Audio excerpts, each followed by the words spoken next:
gente del internet. Adam está hoy detrás de la cámara, pero ya se va, pero igual es extraño tener gente que me ve todo el tiempo. Y ya les voy a decir cuáles fueron los 10 mejores libros que leí este 2018.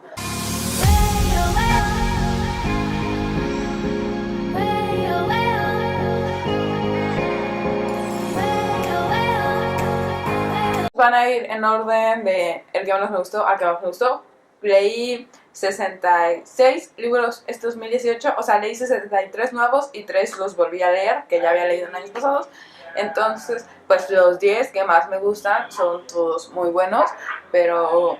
pues les voy a decir como en orden de mi menos favorito a mi más favorito, aunque todos me gusten mucho. Y todos los que pueden aparecer en esta lista solo son como los nuevos que leí, los que ya había leído en años pasados, y volví a leer, no les voy a decir. En el 10º lugar está Ciudades Desiertas de José Agustín. Ese me gusta mucho, sobre todo porque este año traté de leer al menos 5 libros de autores mexicanos, así que este es uno de ellos. Susana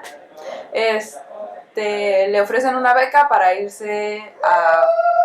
hacer un trabajo a Estados Unidos, como ella es escritora, a escribir, entonces se va, pero para esto como que deja a su esposo, ¿saben? O sea, como que se va y él sabe que tipo se fue para siempre, porque él al inicio no sabe dónde se fue, dónde está, él intuye que ya lo dejó. Pero va y la busca, y entonces se trata de todo lo que descubre cuando llega y la encuentra, o sea, como la novela que es su vida allá en los Estados Unidos, de los dos, porque pues ella cuando se fue hasta cierto punto ya estaba tratando de deshacerse de él, y pues hay mucho drama. En este libro hay una frase que me gustó mucho, o sea, porque siento que me identifica un poco, o sea, no porque yo sienta que tengo alguna relación con alguno de los personajes, sino como con la frase en sí. Hicieron una película, creo que se llama Me estás matando, Susana, pero no estoy segura, les voy a poner la portada por aquí. Yo necesito que me digan las cosas claramente. Yo sé que mucha otra gente no necesita decirse a nada, pero yo no soy así, ni modo, y necesito tener todo muy claro, porque si no, vivo con miles de ideas estúpidas en la cabeza y nomás valgo pa' pura chingada. Porque yo también soy una persona que necesita tenerlo todo muy claro, tal vez no tan dramáticamente como él, no sé, pero sí me gusta saber exactamente como que qué está sucediendo, porque si me confundo le doy muchas vueltas y entonces como que no triunfa mi cerebro, o sea, no puedo ir por la vida dándole tantas vueltas a las cosas. Entonces, en el 9º lugar está Charlie y la fábrica de chocolates, que es un libro para niños y pues trata de lo que todos ya vimos en la película. Charlie un día se gana un boleto y va a la fábrica de chocolates de Willy Wonka. Pero, a pesar de que ya conocía la historia, leerlo en el libro se me hizo muy tierno y siento que hay como más contrastes, no sé, o sea, como que esta idea, a pesar de que sí veías en la película que Charlie era de una familia muy humilde, pues en el libro queda más claro y como que sus valores están mucho más presentes, entonces se me hace muy bonito de ver y siento que muchos niños del mundo deberían leerlo. En el 8º lugar está la autobiografía de Benjamin Franklin, porque ese lo leí para la escuela y entonces tal vez piensan que no tiene tanto sentido como que me emocionen una autobiografía, pero el año pasado también hubo una biografía en mi top 10 que fue la de Sylvia Plath. Y pues no leo muchas biografías en realidad, pero ahora que estoy más en el mundo de las letras, bueno, ya tengo un tiempo muy adentro, pero de todas formas, como que cuando hago trabajos al respecto, o sea, si me gusta un texto y luego además trabajo con ese texto para crear algo nuevo, algo mío, como que me encariño mucho con el texto. Entonces el ensayo que hice sobre Benjamin Franklin me gustó mucho y como que me ayudó a comprender más el texto, trabajar con él. Entonces, pues terminó gustándome mucho el texto. Y pues trata, obviamente, de la vida de Benjamin, platicada, pues, por él mismo. Al inicio como que se lo escribe a su hijo, pero después, conforme va usando la autobiografía, te das cuenta de que, pues, sí está planeándolo para un público más grande. Y estuvimos hablando en clase sobre, o sea, porque Benjamin Franklin hizo muchas cosas muy importantes y entonces parece que solo como que presume todo lo que hizo o te va diciendo absolutamente todo lo que hizo y que solo se está poniendo en alto a él mismo. Entonces hablamos mucho como de su vanidad y así, pero yo hice mi ensayo sobre cómo Benjamin Franklin no mide su vida con el paso del tiempo, como la mayoría de nosotros, sino que mide su vida con las acciones que toma, ¿saben? O sea, como que el destino no es esta cosa que te sucede y entonces el tiempo pasa y tú vas como siguiendo lo que te tocó o haciendo lo que te tocó y diciendo esto fue lo que me pasó y esto fue lo que me pasó, como si las cosas que te sucedieran fueran algo externo a ti, que normalmente es lo que pensamos, o una idea como más normal, como que las cosas te ocurren a ti, pero Benjamin Franklin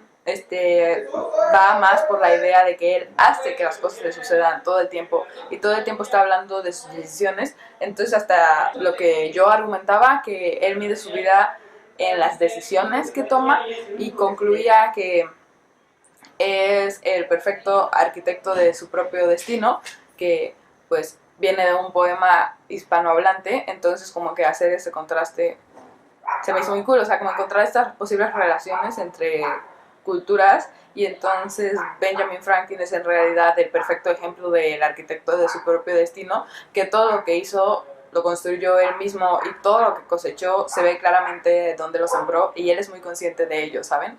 Entonces, pues no es que sea una persona vanidosa que solo está presumiendo todo lo que hizo, sino que él te está contando la vida de la forma en la que él la percibe y él la percibe así, o sea, en base a las decisiones que toma en lugar de solo cosas que le suceden. Y pues las decisiones que toma y los lugares a los que esto los llevan, o sea, que no te está presumiendo, sino que te está mostrando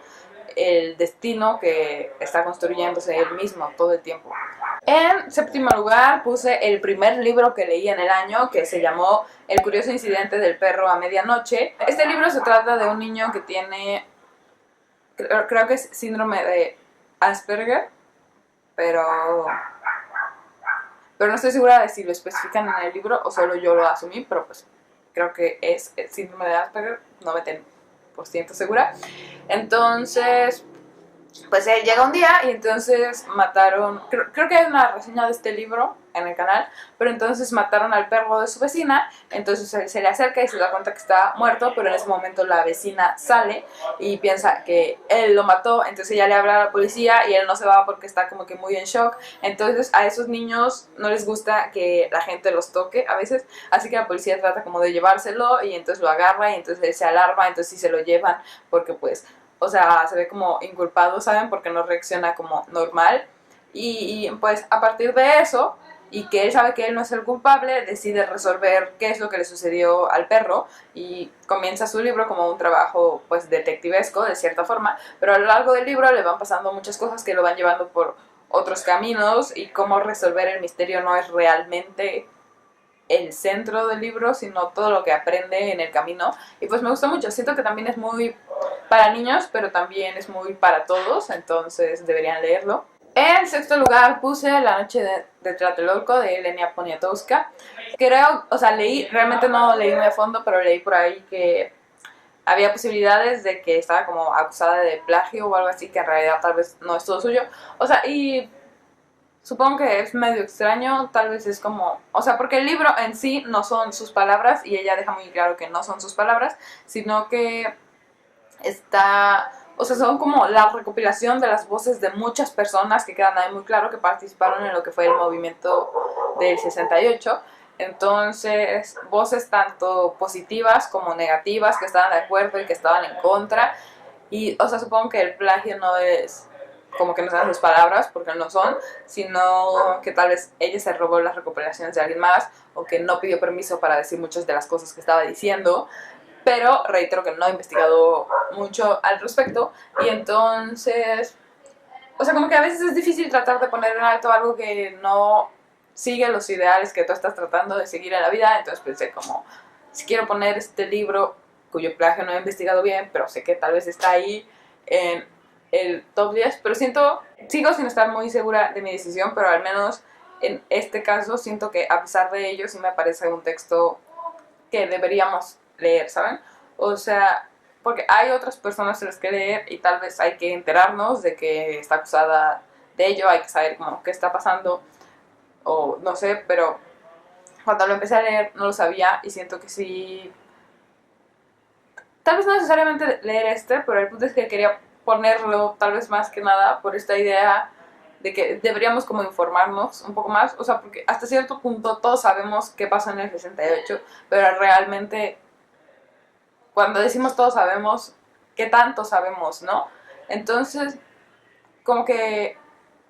en vez de hablarles tal vez de este libro, pues vamos a invitarnos todos a la investigación, a informarnos de las verdaderas cosas como que pasaron en nuestro país, de cerciorarnos a veces de qué pasó cuando decimos que todos sabemos, que siento que todos deberíamos leer al menos un libro sobre el tema. Este es el único que yo he leído y pues como recopilación, como texto aparte, ignorando aquello, pues me parece una buena recopilación. Me gusta esta idea como de ver las diferentes voces y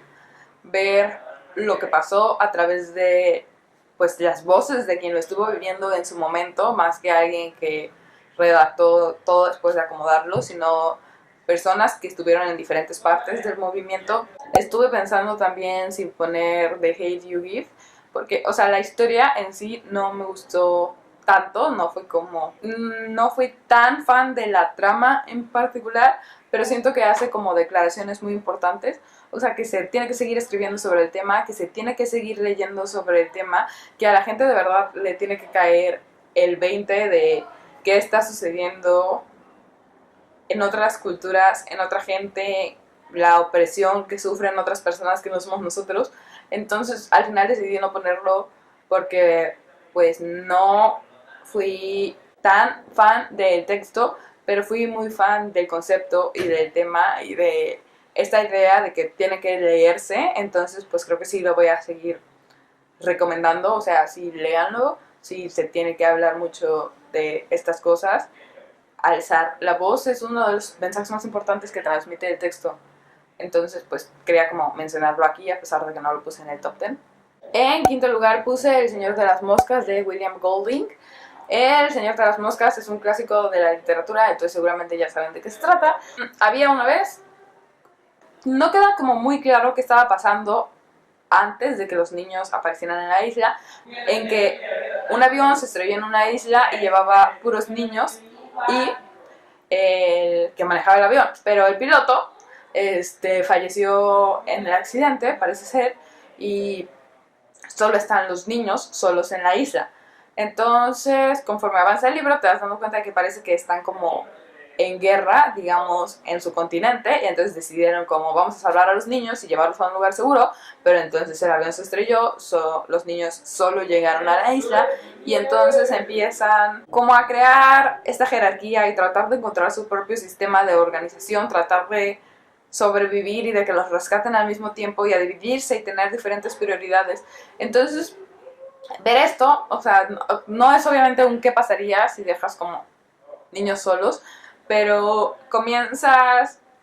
los niños comienzan como con una perspectiva completamente organizada, teniendo pues la ciudad en la que vivían muy cerca, con ideas muy claras y relacionadas a la sociedad, pero conforme avanza el libro podría parecer que se acercan a su lado más salvaje. Entonces está muy interesante ver, o sea, ver la historia, ver lo que le ocurre a estos niños en el aislamiento, sus diferentes pensamientos, lo que nosotros consideramos el orden, y ahí de repente se pierde las reglas. Al final del día no se trata solo de los niños en la isla, sino que dice muchas cosas de la sociedad que puedes ver en base a la forma en la que se comportan los niños en la isla. Y pues sí, lo recomiendo mucho, me gustó mucho. En cuarto lugar puse A Racing in the Sun por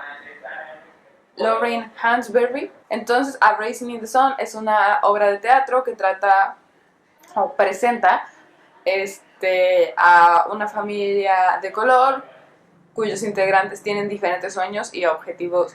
en la vida, y les está a punto de llegar un gran cheque y todos quieren de cierta forma hacer diferentes cosas con él, pero todas son por el bien de su familia. No hay nadie como súper egoísta que solo quiere las cosas para él. Entonces, siento que ese texto, dado que los personajes son diferentes y tienen muchas ideas muy diferentes, nos muestra muchas cosas. Pues sí, obviamente nos muestra muchas cosas.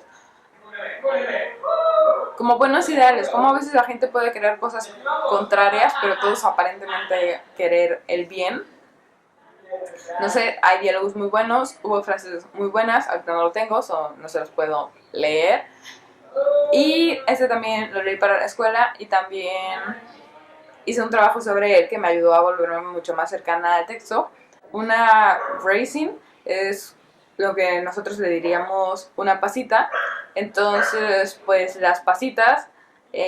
originalmente son uvas y entonces las dejas como en el sol para que se conviertan en pasitas. Entonces a raisin in the sun podría ser como una pasita en el sol, tal vez en el proceso de que era una uva y se estaba abriendo una pasita, pero o sea, siento que tiene muchos significados como más allá, que son muy relacionables con todo el texto. Puede ser, por ejemplo, el hecho de que pues las pasitas también son como de color y entonces el sol pues es luz, ¿saben? Entonces es como este contraste, o sea, porque sí es como que el sol está acá y la pasita está acá, pero al mismo tiempo es como que pues la pasita está en el sol y está bajo el sol. Entonces es porque el libro nos muestra también mucho la perspectiva de ser gente de color en un sistema de gente blanca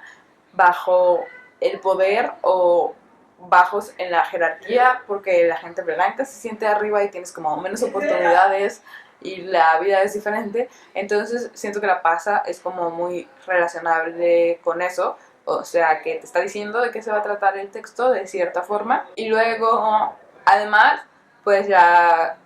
como la transformación, o sea, porque una pasita en el sol está terminando un proceso de transformación, como los personajes están al mismo tiempo durante el texto pasando por todo un proceso para llegar a convertirse en lo que son al final, que pues no les voy a decir para no hacerles spoiler. Pues también al final los personajes se mudan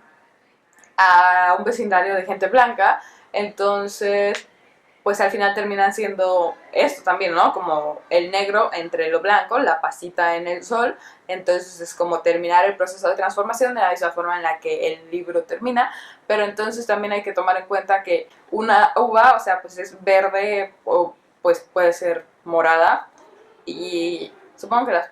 uvas de las pasitas tal vez son moradas. Pero son como jugosas, ¿saben? Entonces como que es la idea de que este proceso de cambio para llegar a donde llegaron, o el proceso de la gente de color tiene que pasar en sí, en contraste con la gente blanca, es pues que tienen que perder mucho jugo, o sea, que tienen que pasar por muchas cosas duras para llegar a ser lo que son, y a lo largo de la historia también, que han tenido que pasar por muchas cosas muy duras para estar en donde están, y de todas formas siguen estando pues oprimidos un poco, ¿saben? O sea, aunque ya no sean esclavos. Entonces, pues sí, o sea, siento que conseguir crear esa relación me ayudó a comprender mejor el texto. O sea, a esto creo que ha pasado, o sea, porque también es los primeros que leí en el año, lo leí hace como 7 meses, entonces no me acuerdo mucho sobre qué escribí, de qué hice mi trabajo. Juro que tenía mejores conexiones y mejores argumentos de los que tengo 7 meses después, pero pero pues, o sea, tener que trabajar con el texto me ayudó a sentirlo más cerca y a aprender más sobre él y a encariñarme con él. Y entonces me gustó mucho, siento que tiene mucho con lo que trabajar y que es un muy buen libro y por eso le doy el lugar que le doy. Entonces, los 3 primeros del año, todos son muy buenos, pero y la distancia por la que separé uno de otro, pues no es tan grande, eso es muy mínima. Y ahora transmitiendo 3 millones de años después, mis libros favoritos del 2018. Mis 3 libros favoritos del 2018 fueron: en tercer lugar tenemos Call Me By Your Name, que fue mi tercer libro favorito de este 2018. Y no les voy a decir mucho de esto porque ya tengo una reseña de este libro en el canal con Yatsiri y Mafer, entonces voy a tratar de dejarles el link en la descripción. Pero lo amé. Mi segundo libro favorito del año fue Los Niños Perdidos, de Valeria Luiselli, que trata de... Hagan de cuenta que Valeria Luiselli es la encargada de hacerle las 40 preguntas que les hacen a los niños migrantes cuando llegan a Estados Unidos. Entonces ella habla con los niños en español para escribir las preguntas en inglés. Entonces, conforme habla con ellos y los conoce y a través de las preguntas, ella escucha y transmite en el libro las historias de muchos de estos niños. O sea, sobre este libro tuvimos grandes debates sobre si es un ensayo o no es un ensayo, o era una novela, o era un texto periodístico, o qué estaba pasando, pero no sé, para mí es muy importante que este texto sea considerado un ensayo en 40 preguntas, porque siento que, o sea, separándolo del género periodístico, que fue otro de los géneros en los que trató de clasificarse, es que yo siento que el género periodístico lo lees para informarte. En cambio, un ensayo literario no lo lees para informarte, y si bien el libro informa, un ensayo siento que va más allá. Siento que el ensayo funciona como disparador de pensamiento, ¿sabes? Que, o sea, que el ensayo no lo lees para quedarte con el texto, a diferencia del texto periodístico, sino que lo lees para que el texto despierte otros pensamientos en ti, como inspire la reflexión, y por eso siento que es muy importante que sea un ensayo. También hubo quien dijo que tenía que ser una novela, pero la novela, si bien hay ensayos donde la ficción está presente, siento que la ficción es algo mucho más relacionado o más normalmente entendido o relacionado con la novela. Entonces siento que tomar este libro como una novela sería decir que las personas que aparecen, ¿saben? Son personajes, y que la narradora, Luiselli, es un personaje y que nos está contando historias, pero siento que darle esta característica de personajes a las personas que aparecen en el texto, o sea, incluso si son personajes basados en hechos reales o lo que sea, pues los aleja de la realidad, y siento que en un texto como este es muy importante reconocer que estas son historias reales con personas reales, que son situaciones reales que están pasando día a día, y que el ensayo, con su yo ensayístico, que es normalmente el autor, o que comúnmente se identifica con el autor, nos ayuda a reconocer, pues eso, que el yo ensayístico de este ensayo es Valeria Luiselli, y que todas las cosas que ella está diciendo te las está contando de primera mano, y que todo es real. Por eso yo defiendo que Los Niños Perdidos es un ensayo, y de hecho también hice yo un ensayo, pero un ensayo académico de este texto, donde hablé de la intertextualidad que tiene con Home, un poema de Warsanshire, al menos así creo que se dice su nombre. Eso también me hizo como muy cercana a este libro. O sea, siento que tal vez si no hubiera trabajado con él, se me hubiera hecho bueno, pero no me hubiera gustado tanto como me gustó. O sea, fue esto de estar construyendo las relaciones, de ver esto está aquí y esto está allá y esto tal vez significa esto, lo que me hizo tenerle como tanto aprecio. Y luego, no sé, o sea, como verán, con el primer lugar, como que este año eso de la migración, pues me llamó bastante, entonces este es el segundo lugar y de verdad les recomiendo que lo lean. Y en primer lugar tengo The House on Mango Street, de Sandra Cisneros. Estuve dudando entre todos estos libros, o sea, porque obviamente cuando estás acomodando tus libros en orden, tú sabes que todos en su momento te gustaron mucho, pero ya a la distancia como que es un poco difícil saber cuál te gustó más, pero decidí que The House on Mango Street me gustaba más. También me tocó trabajar con él, ahorita les voy a hablar de eso, pero pues The House on Mango Street es la historia de Esperanza, una niña chicana que va, o sea, a través de pequeños capítulos narra cómo va creciendo. O sea, no narra cómo va creciendo, sino que narra pequeñas cosas que le suceden, que te ayudan a darte una idea de ella. Este libro, igual que el otro, ha sido un libro que, pues, críticos y gente, los académicos han tratado de encajar en diferentes categorías. Se ha considerado un libro infantil, después ya no se considera un libro infantil, hay quien dice que son pequeños cuentos, relatos cortos. Sí, han sido consideradas muchas categorías para este libro, pero entonces es que siento que, no lo sé, amigos, que muchas de las cosas que suceden con este libro puedes como encontrarles significado, y eso es muy bonito. Por ejemplo, el hecho de que no se pueda, pues, que no lo puedas poner en una categoría física, como que no pertenece a ningún lado, de la misma forma que los chicanos no pertenecen a ningún lado. Entonces yo trabajé con este libro, y hice un ensayo de una parte de Mexicans like the Chinese don't like their women strong, y yo manejé que como que en realidad es inusual este orden de palabras, ¿saben? O sea, decir como don't like their women strong es raro, ¿sabes? O sea, como que si tú lees don't like their women, tú esperarías como much o very much. Entonces, como que yo hablé de la diferencia de qué significa poner la palabra strong en lugar de algo más normal, como much o very much, y que además, si nos enfocamos en la palabra strong, como que ese no es el lugar que le imaginas. O sea, no es lo mismo que decir they don't like their strong women, porque todo lo contrario, o sea, está al poner el adjetivo después del sustantivo, está recalcando la debilidad de sus mujeres. Además, ese orden,